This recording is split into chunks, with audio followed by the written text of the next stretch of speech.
jumps in. All right, here we are. Well, I guess you've seen the game. I have seen First the game. time. First in a while. Feels good.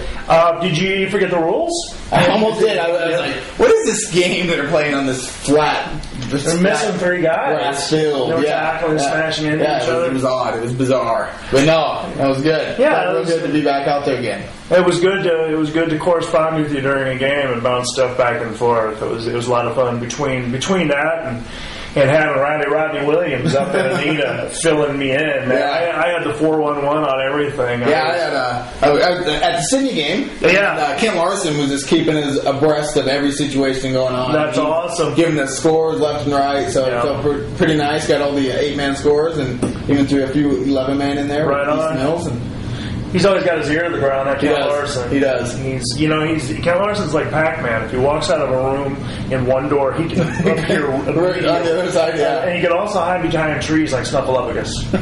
This is true. Little known fact. Little about Ken Ken Larson. can do that. What did you see at Sydney? From what I hear, they had state-ranked Lennox. State-ranked Lennox. State-ranked. Yeah, it was a completely one-sided affair. Lennox had nothing for Sydney, had no answers for Sydney. Sydney pretty much had their way with them. I mean, they could. Would you say they laid the smack down? They really did lay the smackdown. They could move the ball through the air. They could move it on the ground. I mean, big play after big play. They have good defense, don't they? Yeah, great defense. I was joking with Dave Dowling. Dastardly Dave Dowling, stat keeper extraordinaire. The inventor of the plastic sleeve for rainy nights. Genius. Absolutely genius. I was joking with him that for Sydney's defense, it seemed kind of like meet at the quarterback. Right. Yeah, I mean, just like a jailbreak, all of them, and they would just see who could get to the quarterback first and or running back. And I think Lennox may have had more plays for loss of yards in the first half than they did for plays for gain. So that's obviously not good. There were several pundits claiming that Lennox quarterback was the best quarterback in the district. Did you agree? I did not even. No. He was not even close to the best quarterback in the game. Right. My feeling was Noah McKeever. No, I mean he was hands down better at passing and running. And winning. And way better at winning. 49-7? 49-6. 49-6. 49-6. Yeah. Lennox's lone score came very late in the first half. They picked off a pass, got down to about the 6-yard line. Even had little problems punching it in from there. That was it. I mean, it's that gigantic Burge kid. Run away from Burge. He's big. Exactly. But I mean, they had no chance at actually moving the ball. I mean, they couldn't have a sustained drive against Sydney. I mean, they'd be lucky if they got one first down. But I mean, I don't think they ever strained together 2 first downs on a single drive. And Sydney just had big play after big play. I mean, they didn't put together really any big drives other than the first one of the second half. Where they had a 6-play all-running drive for a touchdown. Still not that many plays. No, that's not that many, but all their other ones came without getting a first down, pretty much. I mean, 1 or 2 plays. They scored on the very first play. Rodriguez took the ball around the left side, broke a couple tackles, raced to the end zone, 50-some yards, and that was just a sign of things to come. I mean, Sydney, on every single possession, scored, whether it be passing. I mean, McKeever hit some nice passes to Sheldon. Mason Sheldon. Very athletic, very good catcher. He flies well. He uses his size well. Yeah, made some nice. Runs well after the catch. Yeah. Osborne. Mm-hmm. Osborne made a nice Chris catch. Osborne. Yeah. First week he's eligible. He, in terms of pure speed, with the exception of maybe Nick Shipley, might be the fastest. Yeah. Shipley took a long one. And then McKeever kept one on the ground and scored from 50 yards out on the ground. So how big was he claiming to be for this game? He's been posting. I didn't ask him about. I didn't get a chance to ask him about his weight, but if I had to guess, he says it's more than it actually is. What does he say? He claims 85 or 90. No, if I was guessing, I was looking at him 175. 175 for Noah McKeever, who, in my opinion, is the best quarterback in the country. Very athletic, 175, very smart. I mean, he's a great leader. I can hear him talking in the huddle. I mean, definitely great leader, very accurate passer, and really good runner. Yeah, strong runner. Yeah. Amongst their best runners. Yeah, I mean, Sydney's just loaded with size, loaded with speed, loaded with athletic weapons. And, I mean, the thing is Lennox couldn't really key on anything because I think out of Sydney's first 4 or 5 touchdowns, only one person scored twice, I mean, wow. So, I mean, they just had options to go to left and right. Well, and knowing the situation as well as you and I do, and knowing how Donnie Sears is to begin with, and then knowing the great respect he has for Coach Dukes over at Lennox, I think it's safe to say it's probably could have been a lot worse. Oh, for sure, yeah. I mean, you could tell that I wouldn't say called off the dogs, but they weren't trying to score much in the second half. It was running clock, obviously, the whole second half. Right.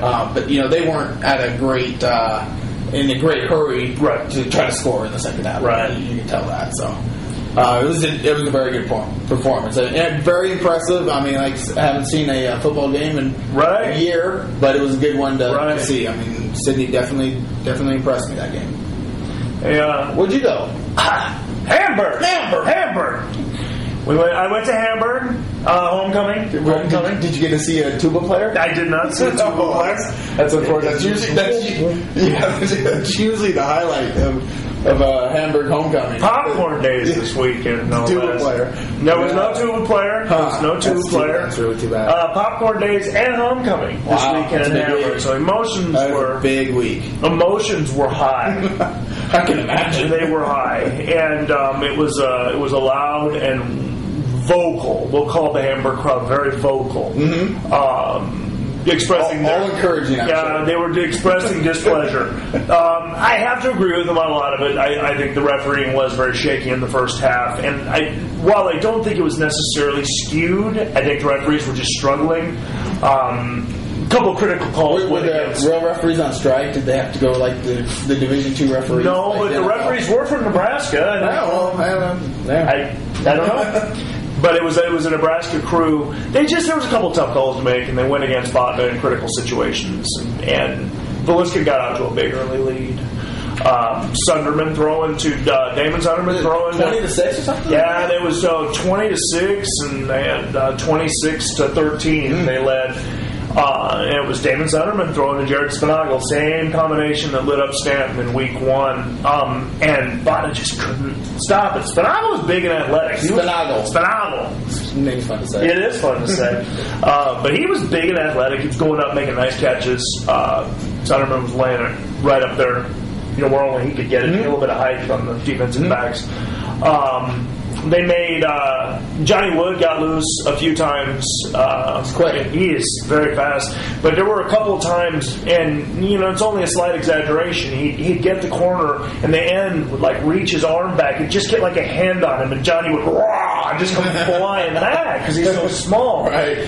So they went with they tied it up by halftime. They tied it up 26-26 by halftime, and they went with a different look in the second half, and they lined up. Jacob Tristan and Robert Bruce in the backfield. Both those guys are kind of iron-headed. They're straight ahead. Let me smash into you. They don't like to juke. Okay. They're not jukers. Gotcha. They're not movers and shakers. And they run to contact. They're not elusive. No, they're not. And it took a toll immediately on Villisca. You could just see them become more and more passive on defense. A number of times after collisions, especially on Tristan's long touchdown run that gave them the lead, a Villisca kid got up after being run over and started running to the wrong sideline. Just disorientation. Yeah. I mean, they were getting the wood laid to them. They ended up beating it 44-32. Pulled away in the end. Scored a touchdown late to seal it. Great win for Botna. That's their first win of the year. Villisca had a win this year already over Stanton, which, I'm putting in perspective, Stanton is definitely struggling this year, but they beat a team with a win. They came back to do it. And I think they found a new look for their offense with Andrew Welch at quarterback and, giving Bruce and Tristan a head of steam, using Johnny the Jet Wood on some sweeps. Right. I think they found a combination that might work real well. Welch had an interception on defense, a critical interception. They played much better in the second half, but big win for John Koenig's guys. They were pumped up too. I mean, I think it's going to be any win is good, but I think for their psyche, for their emotions, they were the better team. Mm-hmm. And if they'd have lost it at home on homecoming, I would be much less optimistic about their chances going into Lennox next week. So it's a big win for them. Good. Big win, so I'm happy for them. But that's the games we saw. The game that we took a pass on was the trip to Anita. Yeah. You see the world-class wrecking crew. The biggest, strongest, meanest, nastiest team in 8-man football. I didn't think an hour and a half drive to see a running clock was worth anything I wanted to do. Yeah. I know a lot of people disagree that it would be a running clock, but I knew it would be close. I didn't think it would be competitive. And it wasn't. Right. I wrote it down. 49-16. I knew it was 7 scores. I knew it was 7 scores to 2, but I just forget the extra points. But it was. Cam got their last score in the dying moments of the game. So, for all intents and purposes, it was a 7-score-to-1 game, much like Sydney's win over Max. Mm-hmm. Pretty much the same. Almost, I was going to say, almost an identical repeat. Right, and they did what they do. They